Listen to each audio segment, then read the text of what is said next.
Under the Radar. You're listening to Money FM 89.3, and it's now time for Under the Radar with me, Chua Tian Tian. Now, today we're going to talk about a gaming company that has a triple-headed snake trademark. Now, does Razer come to mind? Well, founded in 2005, Razer is widely recognized as a leading brand for gamers in the US, Europe, and China. With a fan base that spans every continent, the company has designed and built the world's largest gamer-focused ecosystem of hardware, software, and services. It also has 16 physical stores around the world, including 11 in the US and the rest in Taipei, Hong Kong, and Singapore. Now, looking ahead, the firm's CEO Min-Liang outlined the firm's plans to expand to 100 outlets with the initial focus on North America and doesn't rule out a public offering in the US. But what are the drivers of growth Razer sees in the gaming space that would support such a network of physical stores? And could moving into lifestyle products be the key to extending Razer's sphere of influence? Now, speaking of lifestyle products, Razer seems to be doubling down on partnerships with luxury brands, working with Italian fashion house Dolce & Gabbana on a line of clothing, with watch brand Panerai on a new watch, and supercar brand Automobili Lamborghini on a gaming laptop. And the move comes as non-gaming brands seek to tap the gamer demographic.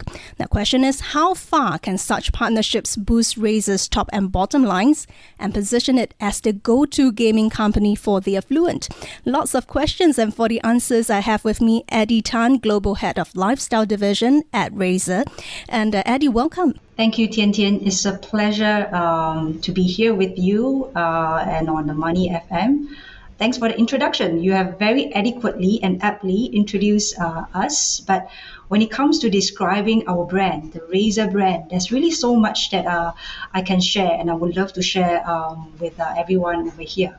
So what started out as the brand that introduced the world's first gaming mouse, a product that a lot of the gamers themselves did not know that they need at that time. We were the prime mover. Then moving on to being a prime mover also on esports.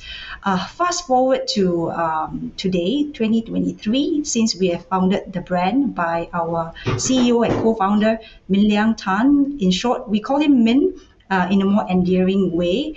Today, we have built the largest end-to-end ecosystem that we have for gamers. And how did we do that? I think sounds complicated, but I would say it's also pretty straightforward, where a lot of us in Razer ourselves, as part of Team Razer, as gamers ourselves, we put the gamers, our community that we strongly engage with, in the middle of everything that we do.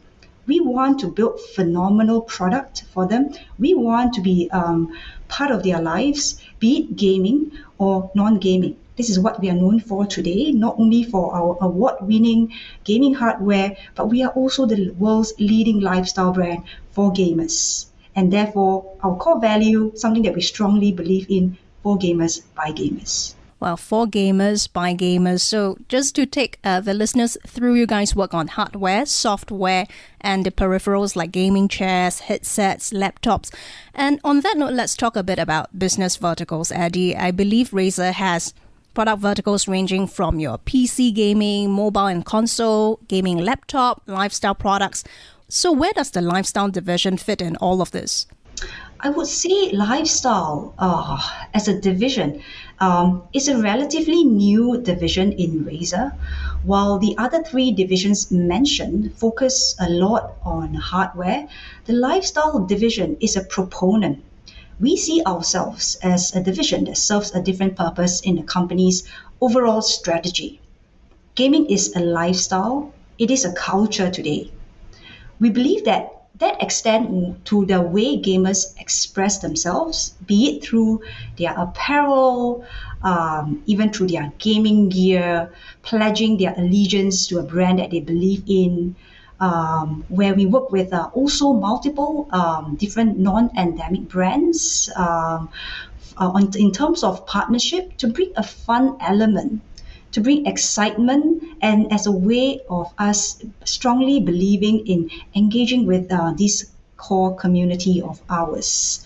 So some of the partners that we have worked with really range from the endemic side of things. We have worked with games like Roblox, PUBG, Cyberpunk, all the way to the very recently launched collaboration with Dolce & Gabbana. As far back as to brands, like for example, I've done, or rather, my team has done a collaboration with Tumi. I would say that was very timely. People will be wondering why do that in the midst of what started out in the middle of the pandemic. Turned out to be something very timely. When we were ready to launch a customized suite of travel gear in collaboration with Tumi, borders were starting to reopen. So that was greatly appreciated by a lot of our fan base, our gaming community, who's really just dying to be out there and basically just get back to life as normal as possible.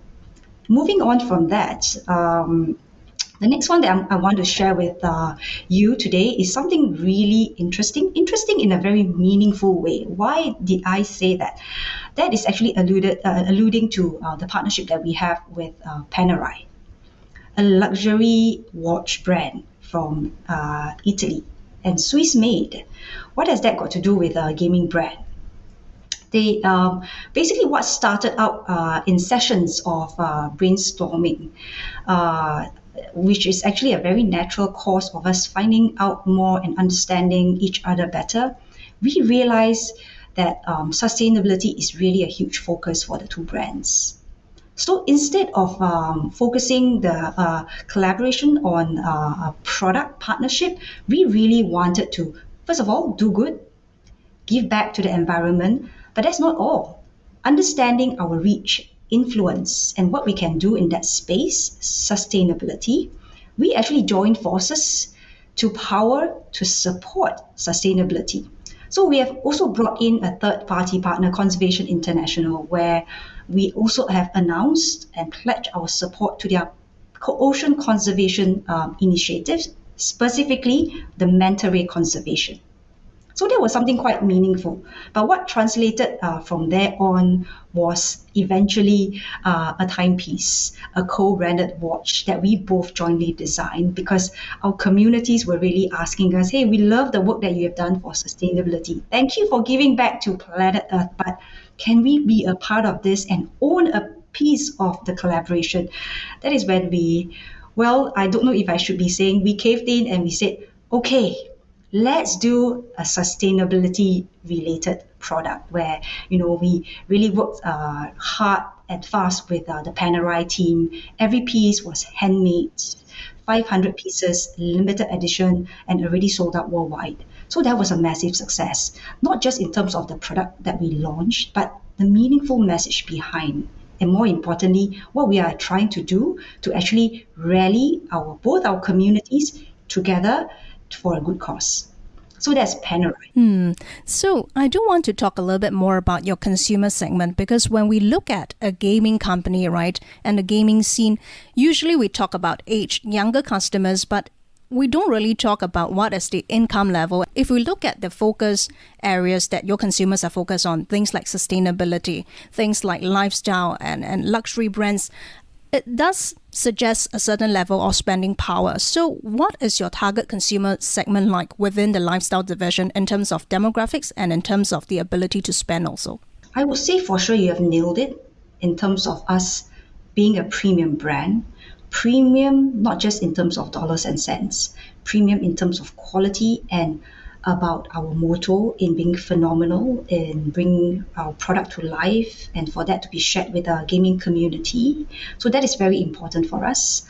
When it comes to key or specific demographics that we are looking at or aiming for, I wouldn't say we have a specific target audience over there, because today, like I mentioned, gaming is a lifestyle. It is a culture where it is also a culture and lifestyle that is very inclusive, to the point where I would say many years back, especially when I was younger, my parents would always say, hey, stop gaming. But I would say today, parents, I would say, have stopped saying that, to the point because they have also acknowledged that if you're a youth and millennial and you're not gaming, you're not cool. Why are you not part of this very cool culture, right? So it has, I would say, instead of us going from niche to mainstream, mainstream has come to gaming.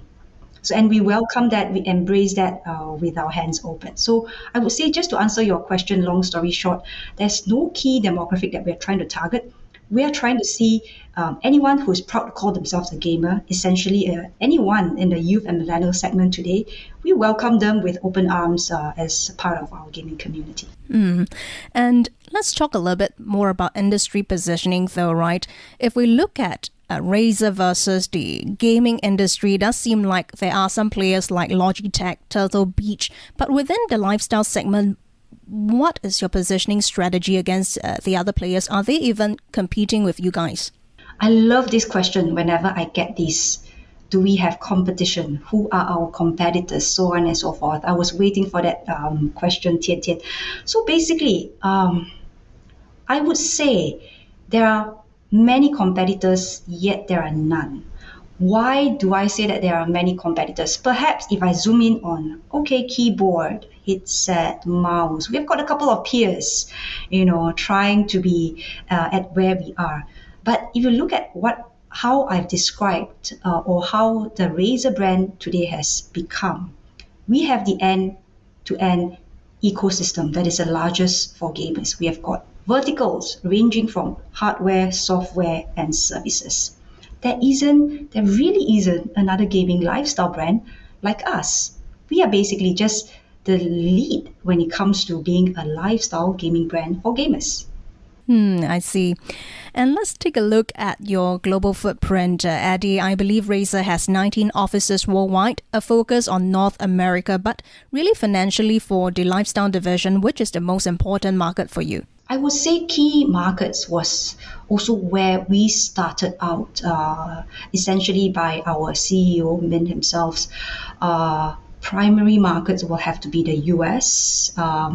In fact, we are dual headquartered here in Singapore. Also double up as our Southeast Asia C headquarter. Actually, our another headquarter of ours is actually in Irvine in the US. So US is an important market for us, alongside markets in the EU, Europe, UK, Germany, France, Asia Pacific, and China. China has really a very strong gaming culture over there, and Asia Pacific has a very young demographic, a very young median age. So I would say we are pretty much global.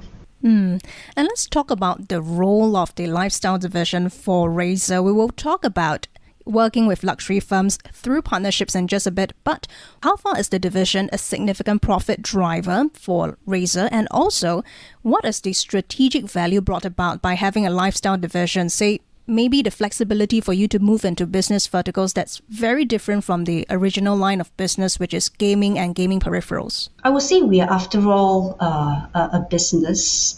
We need to ensure that operations are smooth, seamless, to be able to bring the great product that we do to the gamers, no matter where they are.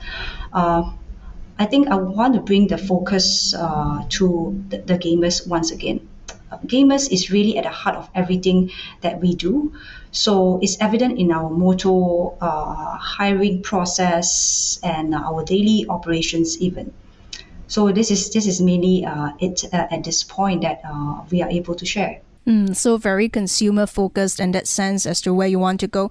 If you're just tuning in, we're now in conversation with Eddie Tan, Global Head of Lifestyle Division at Razer, and taking a look at the wider business environment. Eddie, Razer CEO Min-Liang, he outlined the firm's plans to expand to 100 outlets, the initial focus in the US or the North America region.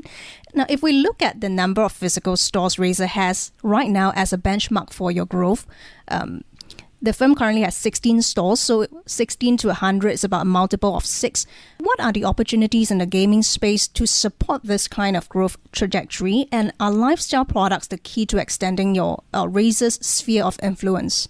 I would say gaming today has been growing tremendously over the past few years. More so in the last couple of years. We have really seen numbers skyrocketed. The addressable market that we are talking about would be billions of active gamers that a lot of them we engage with on a daily basis. Again, we are very focused on them. We don't call them our consumer. We don't call them our customers. They are our community, people that we would love to be able to engage in various touch points every day. In fact, we have got a lot of inbound requests from our gaming community, from our community themselves, from wanting to own physical products of ours to pledging their allegiance, wanting to be a part of this Razer culture. A lot of them actually have tattooed our logo, our very iconic triple-headed snake logo on themselves. And mind you, I'm talking about permanent tattoos over here. So you can already identify that and would have agreed with me that we have got a very cult following, I would say, even at the scale that we are today. So we are very aware of the various needs and asks, like I mentioned, of the community, and we are striving really towards fulfilling those needs. One of those would always be fan favorite, for example, the Razer toaster, down to the Razer Snaky Snake, our sustainability mascot. That has been a huge hit. I've mentioned that we have got people tattooing our logos on themselves, permanent tattoos. Now with Snaky Snake, we even have gamers tattooing the cute looking creature that is actually our sustainability mascot on themselves. This is really how passionate a fan base that we have. So we know we can no longer satisfy them with just hardware. We have been asking ourselves, because a lot of us are gamers, we also are very passionate fan of our own brand. So we are constantly asking, what else do we need? I think we have come to realize a lot of these gamers, they are also very expressive, more often than not in various ways. So we want to equip them with product. These would be apparel, gear, bags that will help them, take on the gamer aesthetic that they are so proud of. Wow, okay. I really see that you guys are very customer centric in terms of being at every different touch point of the customer. But let's also zoom in on partnerships within the lifestyle division. It has gained increased traction in recent years. And if we look at recent partnerships, you guys worked with Tumi on a backpack and with Italian fashion house Dolce & Gabbana on a line of clothing, gaming chairs, with watch brand Panerai on a new watch, and with supercar brand Automobili Lamborghini on the gaming laptop. This move seems to come on the back of non-gaming brands trying to tap the gaming demographic. Tell us more about those partnerships. How far are they a win-win situation for both the luxury brands and also for Razer?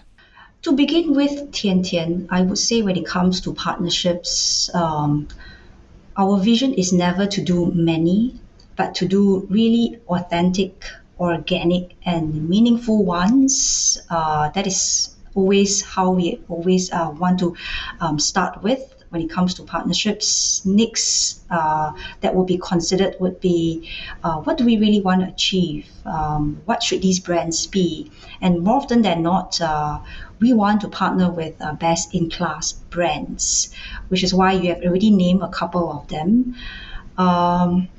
Third, I think this is also very important ones for the brand and of course us too, is the exchange of user base. It's really for exposure of the brand to very brand new audiences, very new target segments that we may not be able to reach in the near term or something like that, where we hope to actually achieve a win-win scenario through partnerships, injecting some excitement to both our audiences. So you have mentioned a couple, and I've also talked about some. Tumi was really timely. We were really so proud of the product that we have jointly designed and collaborated on, because we really took care of every design aspect of what travel gear in terms of backpacks, luggage that will really fit the lifestyle and needs of a gamer. And when borders reopened, that was just something so opportunistic and timely. It was so well received. So that was, to me, a partner that we really appreciate, well known for their quality. Panerai, really on sustainability, something so unexpected. First of all, you will never expect a gaming giant, a brand like Razer collaborating with Panerai, and more so on sustainability. That is really just to exercise the influence that we have and rally both our audiences to do good and give back to planet Earth. Now, on to the latest collaborations that we are working on, and is still in the midst of the campaign. In fact, we have just jointly hosted a launch event in conjunction with TwitchCon in Las Vegas just a couple of weeks back at Zouk Resorts World. That was really a massive success because all the gamers, creators that were there in town attending that event, they all were looking forward to attending this event of ours, and we really just brought TwitchCon to a high. Everyone were full of praises for the event, and they were also able to find out more about both brands, about Dolce & Gabbana, the long line of heritage they have. In fact, I believe next year is their 40th anniversary, which is why if you look at the product that we have launched, especially on the apparel side of things, you will see that actually we did a little bit of a throwback because we wanted to be in theme with their anniversary, 40th birthday next month. So we also brought back the Razer wordmark logo that we had in the 90s in celebration of that.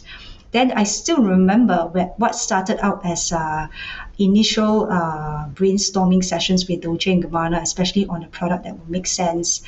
A very clear request came from them. Hey, let's do a gaming chair because I've had one of your gaming chair and I really love the product that you do. And I said, why not? Because as a firm believer of our product, especially our gaming chair, and this is also in line with our lifestyle vertical. We now want to be a part of your life, be it at work or when you are gaming. So we want to be able to support, no pun intended, to support you well with our gaming chairs. That's really the best in the world. So I would say we've come a long way with Dolce & Gabbana, and we're in the midst of a very exciting campaign at this moment. And don't mind me asking this, Eddie, you've got us very excited. Which would you say is the more successful or the most successful partnership so far? And how do you measure success in that sense, if it is convenient for you to share? This is a tough one, Tian Tian. In fact, I don't think I can choose one because like I said, every partnership that I do, that the company does, I think they are meant to serve a very unique proposition, purpose, from sustainability to equipping the gamers on the go, and now on to exposing our gaming community to luxury fashion. So I would say what we want to drive towards with every partnership is really engaging audiences, especially with ours, in a very authentic and organic, meaningful way. So as such, with that intention in mind, we always want to end up with a partnership that is authentic and meaningful. So it's really hard to choose one. There's no clear winner. Everyone is a winner here. I'm sure, because if you want to reach your customers at different points in their life and different areas of their lives, then it has to be very diverse partnerships that serves very different purpose. But let's take a look at partnerships to Razer, right? How does such partnership position Razer as the go-to gaming company for the affluent, especially with you guys working with quite a number of luxury brands here? Any ambitions to position Razer not just as a gaming company, but to move away and to be a lifestyle company altogether in future? We already are a lifestyle company at this point. So I wouldn't say we are actively positioning ourselves as a lifestyle company because I think we pride ourselves as the leading lifestyle brand for gamers. So from hardware, software, and services. In terms of hardware, from gaming peripherals like your mouse, keyboard, we are also number one when it comes to premium gaming laptops, especially in the US. Now on to also the furniture business side of things. That's why we included the gaming chair in the collaboration with Dolce & Gabbana. We did not just stop there, not just any ordinary gaming chair that we jointly designed, but we actually came up with the world's first Razer Chroma RGB gaming chair. So basically, there are lights, effects on the chair that syncs up gameplay or even when you play music. I'm sure the business has become so integrated and diverse as you move on over the years. And before we let you go, Eddie, what are some future plans for Razer for the rest of this year and to the next? Any teasers for us gamers here in Asia or Singapore? I would say we are constantly looking for growth as a company. I think this is only right that we are highly motivated to always look at growth for the group as a business. That's one. Number two, our key focus will always be coming up with phenomenal products, not just hardware, but you know we have software and services at this point.